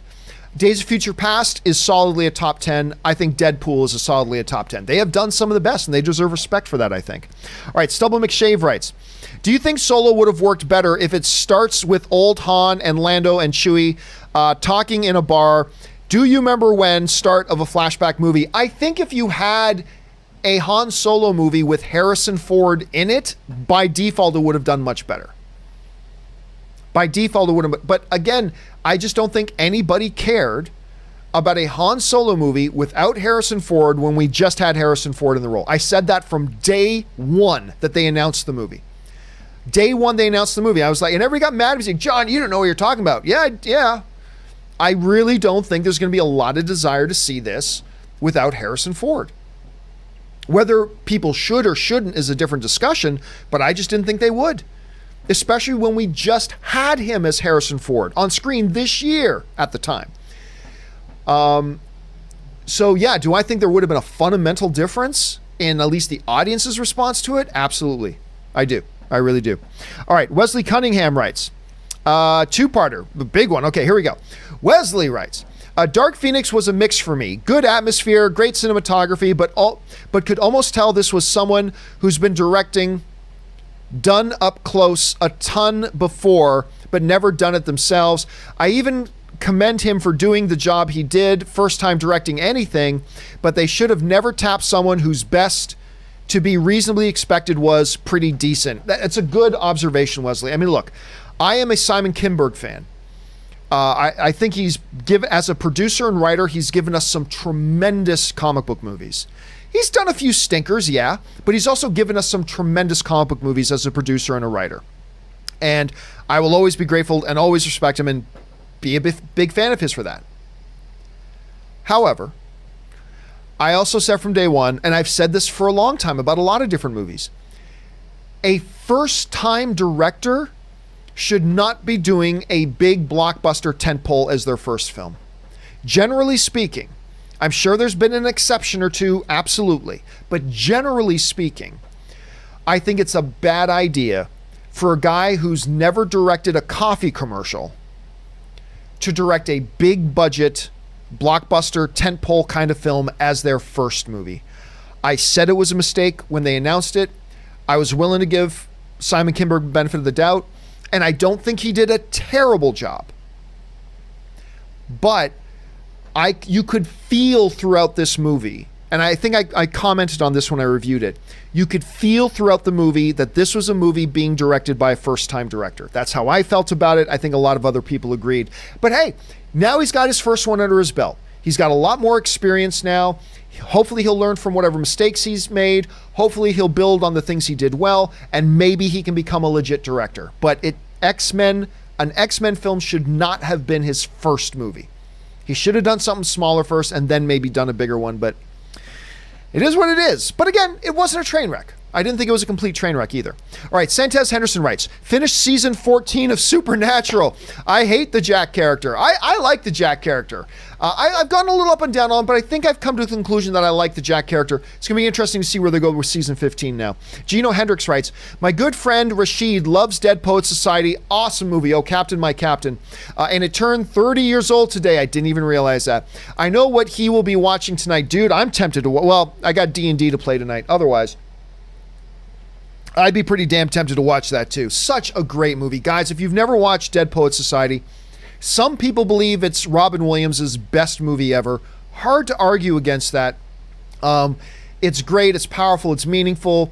Robin Williams at his best, other than, in the film that he won his Academy Award for. But it's beautiful and gorgeous, and it's a great one to have as one of your favorites. It's fantastic. Can't believe it's 30 years old. That's nuts. I Almost Won writes, John, Magneto, by the way, my name is spelled John, just so everybody knows. Anyway, Magneto Professor X should be in the civil rights era. Fanboys, no, make them immortal. People are against a character going from white to black.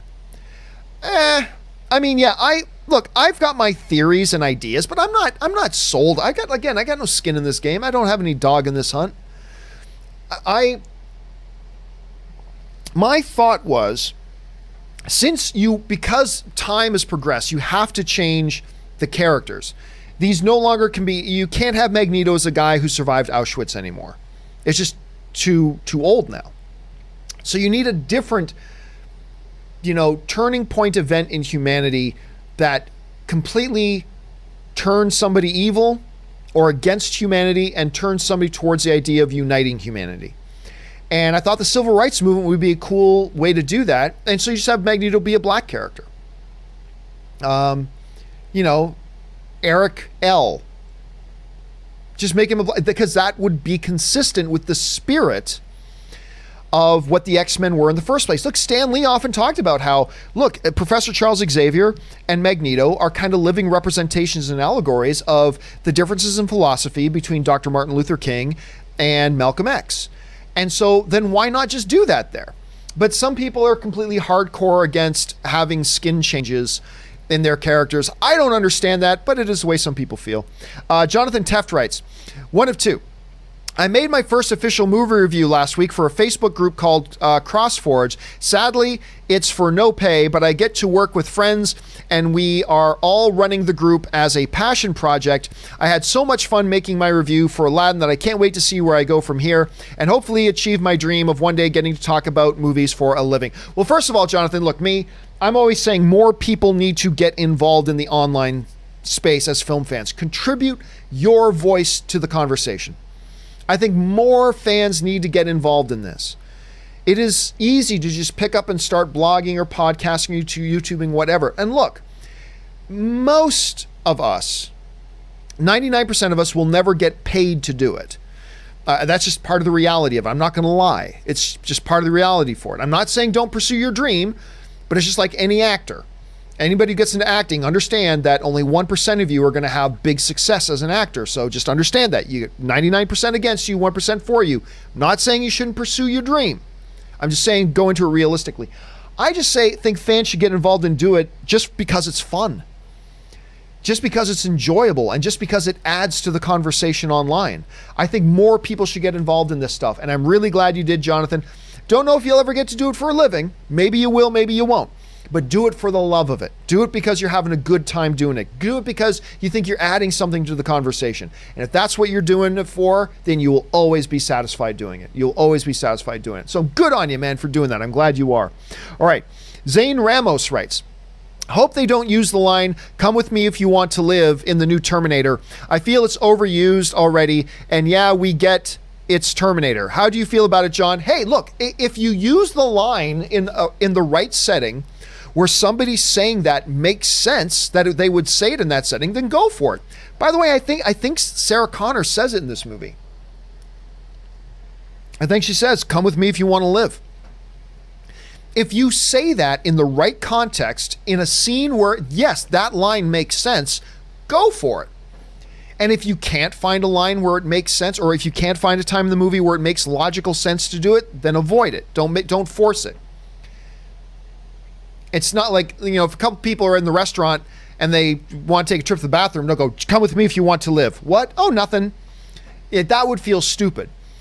But if Linda Carter shows up and she's about to save everybody and she needs them to get into the truck, her saying, come with me if you want to live, that makes sense and that works and that fits, then I'm totally for it. It all depends, Zane. It all depends on how they choose to use it. And if they use it right, then I'm okay with it. I'm honestly, personally okay with it.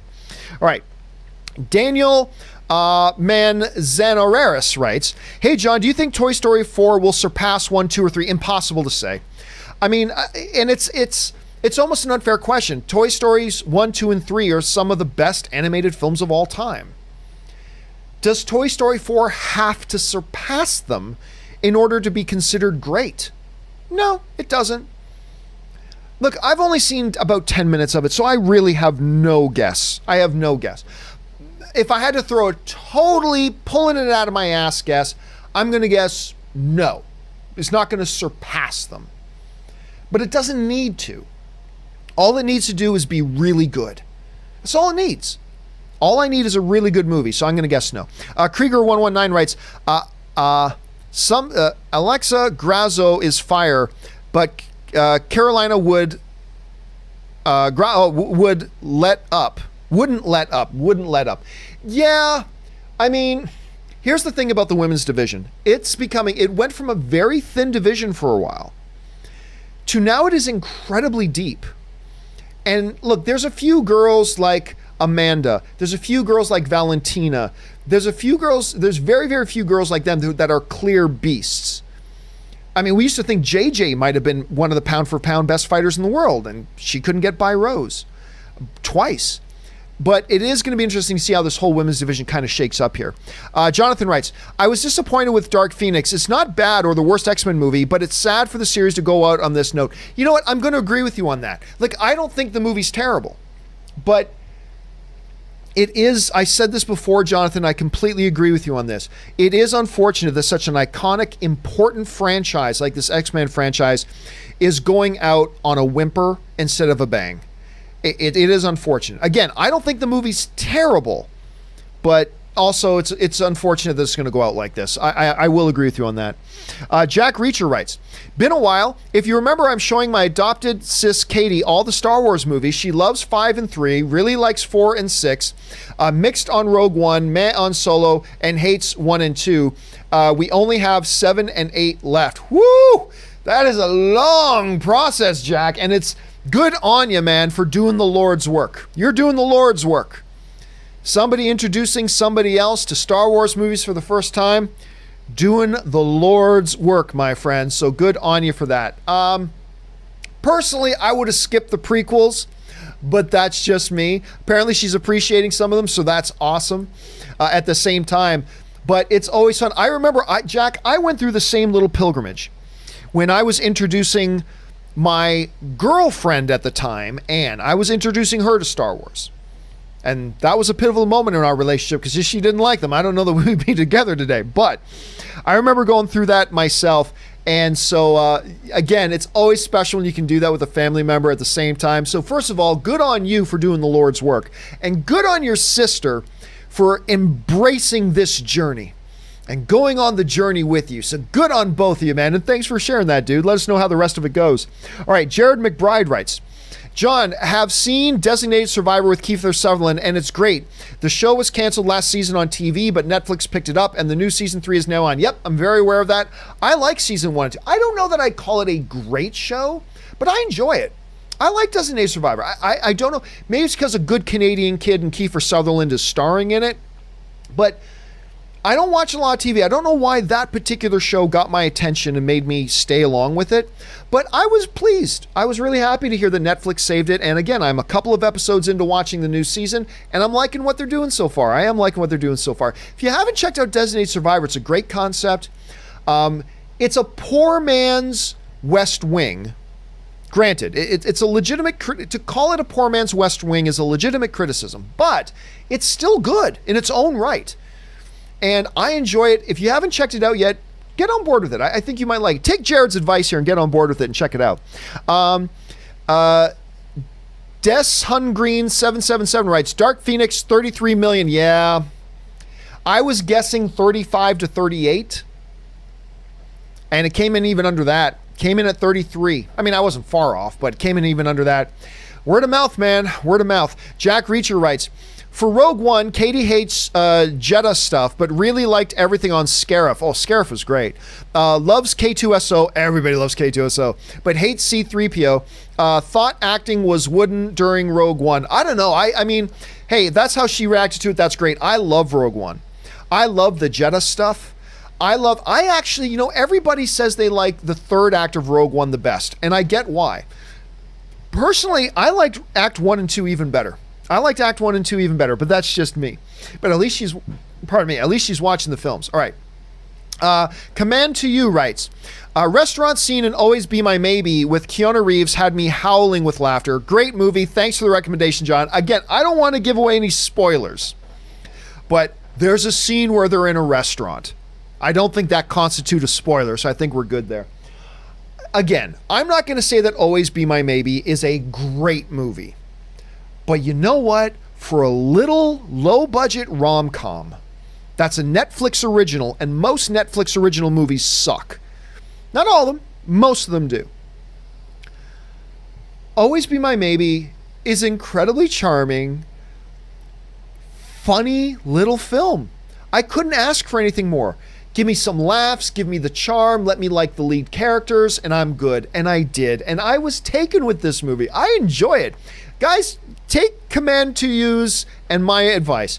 Check it out. I think you're going to enjoy it. Again, don't go into it expecting The Godfather. Don't expect the greatest movie of all time. It's not. But if you just want a good, easy, laugh out loud moments with some charm and some characters you root for, this is a nice little movie, and I do recommend you check it out. And you're right. That scene with Keanu was awesome. All right, Julius Goodwin writes, should Hamada really be given credit for DCU turnaround? Aquaman and Shazam were in the works prior to him coming on. I want to see what happens next phase before I call him a winner. Look, I don't think anybody's given Walter Hamada all the credit, but the fact of the matter is, those were projects in motion. It was under his watch that they came to completion. And as under his watch, he could have made a lot of changes. And from what I hear, he did make some changes. He did constitute some changes to get Aquaman and Shazam both a little bit more in line with what his long-term vision is. And so do we give all the credit to Walter Hamada? No. No, we don't. I've said for a long time, Julius, that it's going to take us years to really get a sense of what the Walter Hamada era has really turned into. But so far, give the man some credit. It's been working out pretty well so far. Do we give him all the credit? No. No. But for the moves he has made and the ones he didn't make, he's done a pretty good job so far, and we're starting to get a picture of the direction the DCU is heading. And I think the man is due some credit for that. All of it? No. Some? Yes. So that's kind of how I think. But like I said, Julius, for a long time, it's going to take us a long time to really get a full picture of what his vision is and what he's bringing to the table at this point. We're only getting glimpses of it. We're getting glimpses of it with Aquaman. We're getting glimpses of it with Shazam. So I think things are heading in a good direction. We're starting to see how this is shaking out. And he did have some influence on that. But all the credit, no, we can't do that yet. Not yet. You're absolutely right about that. Lone Wolf X6 writes, listen to the moose, squirrel. Crowley. I know Crowley's, this is Supernatural. I know Crowley refers to Sammy as Moose. I don't know, I can't remember about who he was talking to about Squirrel though. I'll have to go back and think about that one.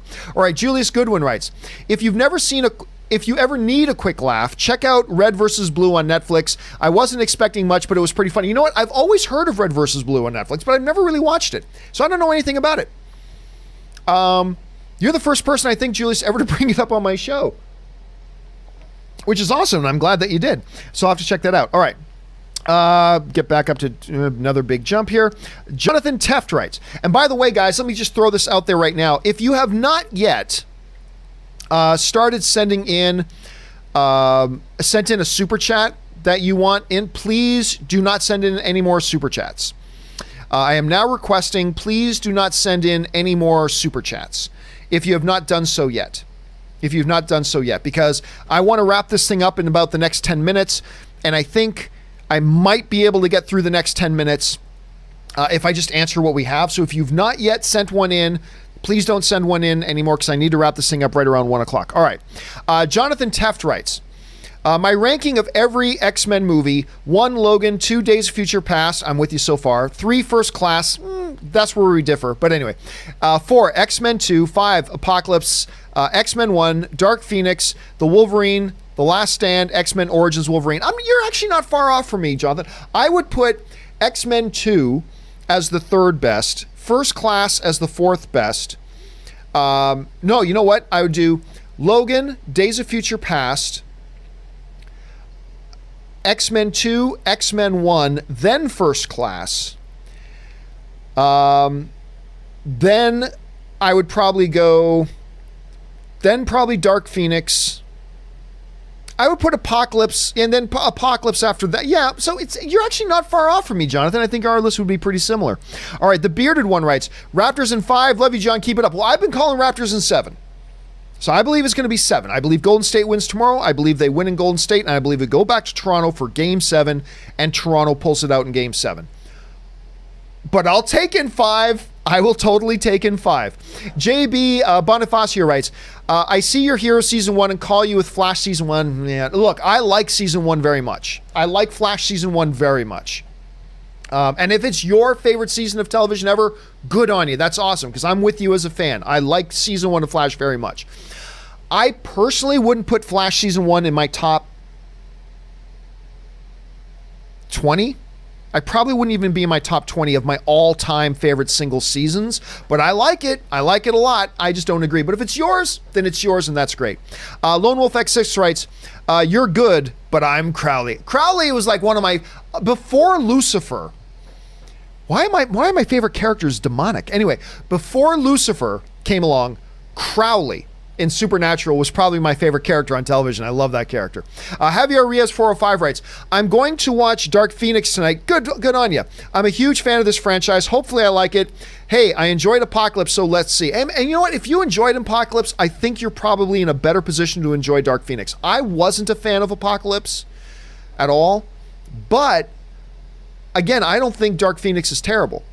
So you might be positioned, Javier, to actually like it probably more than I did. So I think you might enjoy yourself. At least I hope you do. Let us know what you think of it once you see it, dude. Holland Love writes, hey. Oh yeah, the intermission music. That's our movie news feed music. That's the music we always play under the movie news feed. So, hey. A very creative writer, lyrically. Whoever wrote that. Very creative lyric writers. K. Nico writes, first super chat, thank you for that, K. Nico. Appreciate. Great show. What did you think about Happy Death Day to you? Haven't seen it yet, but I'm going to get on that because I love the first one. Happy Death Day is great. I was so surprised by that. The Bearded One writes, the guy who pushed Lowry was just hating on them. Don't know what we're talking about. Sorry about that, bearded one. Dropkick Aggie writes, as much as I love the MCU Infinity Saga, I'm excited about the next few years being able to breathe and deliver some great individual stories. See, part of the thing here, though, Dropkick Aggie, is that I believe many of the MCU films have been great individual stories. I thought Ant-Man 1 was a great individual story. Captain America, the First Avenger was a great individual story. Thor Ragnarok in many ways was a great individual story. That really wasn't too terribly tied into the overall Infinity Saga. But so I suspect like I said a little bit earlier, I suspect we're going to see roughly the same thing. I think we're going to see them have an overall story arc develop, but it's going to play small parts in these individual films and then come together and coalesce a little bit later down the line. At least that's what I hope. I can't wait for Spider-Man Far From Home, though. Krieger119 writes, thoughts on the supposed Civil War-esque XDP ending? I have no idea. I have no idea what we're talking about, to be honest with you. Sorry about that, Krieger. RSN2277 writes, hey, John, followed up with what you said and went to Cinemark, and they said it costs $10 a month and costs that much for more tickets. So 2 movies, $20, 3, $30. Expensive and Miss Cinemia, any service similar. But here's the thing, RSN, it's not expensive. Because what is the regular price for a ticket? Because where I live, like I don't know where it is where you live, but for where I live, if I want to go see a movie in an AMC Prime, I'm paying $22 for a ticket. If I just want to go to one of the regular digital theaters in AMC Burbank 16, I'm paying $15, $16 a ticket. If you're telling me there's a service where I can get $10 a ticket, then I can save 30% on every single movie ticket I buy, that's a great deal. That is a great deal. It's not as good as A-List. It's not as good as what Cinemia and MoviePass were supposed to be, but it's still a great deal. Hell, anything that saves you money going to the movies, I think is a great deal. So, but no, there's no other plan like that I'm aware of outside of MoviePass and Cinemia, which you shouldn't go with it. Well, Cinemia is closed down now, and you definitely shouldn't get a MoviePass, in my opinion. But the best ones are going to be the ones that are attached to cinemas. So we know Alamo Drafthouse is coming out with one, AMC's got one, Regal will come out with one eventually. But hey, if that's Cinemark's, I still think that's a great value. Anyway. David Goldstein writes, buy or sell, either Buzz or Woody dies. Woo! I'll buy. Because I just keep hearing from Tim Allen and Tom Hanks how emotional and heavy the ending of that movie is. I'm going to buy that one of them may die. I'm not saying they will, but I'll buy it. I'll buy it. Al Zolez writes, hey, John, what are your thoughts on Saving Silverman? I liked it. You know, Jack Black and the kid from American Pie and stuff like that. I like Saving Silverman. It's not an all-time great comedy, but I thought it was a charming little comedy. I like that movie. Artur Mansouri writes, the last 2 questions of the day, guys, then we're going to wrap up here. Artur Mansouri writes, hey, John, learned a lot from you. Oh, thank you so much, Artur. I'm glad I could be here. Especially about the subjectivity of film. Love the show. My question, what's one thing you learned from your audience? Oh, dude, I've learned so much. From overall philosophical notions to specific things. I mean, I'm learning something from my audience every single day. Every single day. It's almost impossible for me in just one kind of notion to kind of sum up what it would be. It would be something I have to give a lot of thought to, but yeah, man, make no mistake about it. I learned stuff both on a philosophical level and specific information, things I never knew and stuff like that. That's why I love being a part of the community. See, that's why when I talk about our film fan community, I don't say, I am the head of a film fan community. No. I am a member of the film fan community. And I learn stuff from our audience all the time. I get turned on to things by our audience all the time. I learn new information from our audience all the time. I get swayed by our audience all the time. It's really too tough for me to put down into one single thing, but that's why I love being a part of this film fan community, man. I really do. I just love it. All right. Final question of the day comes us from KJ Lovelace, who writes, here to challenge your voyage home is best time travel movie opinion. Days of Future Past is better in my opinion. They didn't convolute time travel mumbo jumbo. Better story, action, emotional impact. I disagree.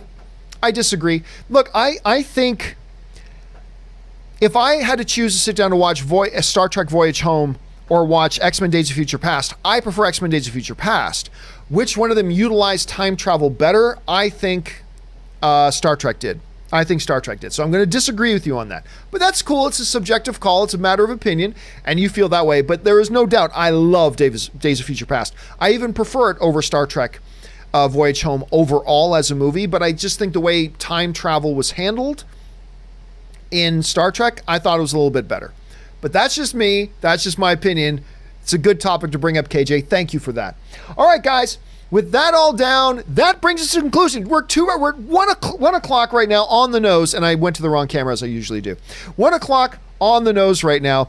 Guys, thank you so much for being here today and being a part of the show. Thank you guys for writing in all those questions for two reasons. Number one, because you write in some great questions and give us some fun stuff to talk about. But number two, but by doing so, you also supported the channel and make this channel possible. So thank you very much for that.